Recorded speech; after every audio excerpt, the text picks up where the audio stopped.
Party of their choice. Mr. Mugabe was speaking in Zimbabwe's capital, Harare, where our special correspondent Alex Crawford reports from. Tens of thousands turned out to celebrate Zimbabwe's 32nd birthday. This is an annual festival of dancing and singing. But it's also a reminder the man who led them in their fight for independence from Britain is still in power more than 3 decades on. He might be 88 now and much more frail, but he's still laying into Britain and America, blaming them for holding back Zimbabwe's economic growth through sanctions and questioning their motives in the Arab Spring uprisings.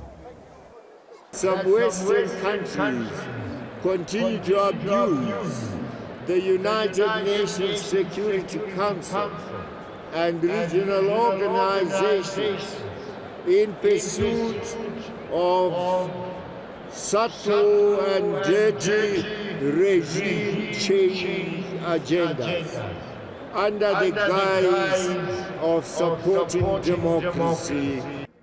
A flurry of reports last week suggested the Zimbabwean leader was desperately ill. This was his chance to nail those rumours. The celebrations were boycotted by some who claim Mugabe is presiding over human rights abuses and an economic disaster. Now the game has changed, and the people have noticed that he has been abusing them for a long time, and they are fed up and tired against him. There are no celebrations at all. And you don't need to travel far to find those with little to cheer about. Difficult to imagine this was once southern Africa's breadbasket. The crops are barely visible amongst the overgrown grass and weeds. Robert Mugabe's land reform programme saw the farms owned by white landlords redistributed. Now Zimbabwe has to import food because the new farmers can't produce enough. Mavis tells us how she hasn't had the fertilisers or the seeds to grow much. The corn used to be this big, she says. This huge farm is now overgrown mostly by grass, so tall you can tell it's been left to its own devices for some time. The maize that is still being grown is due to be harvested. But look at the size of it. Miserable corn on the cob.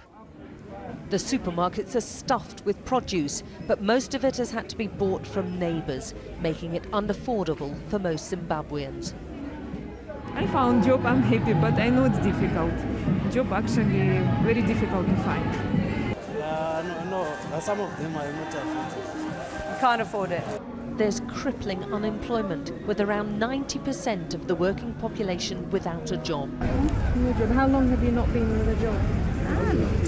How many years? 18 years now. 18 years without a job. But inside the stadium, President Mugabe was boasting just how well the economy's doing.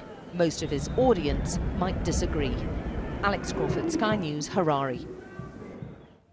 This is Sky News. Still to come, we'll see what's on the front page.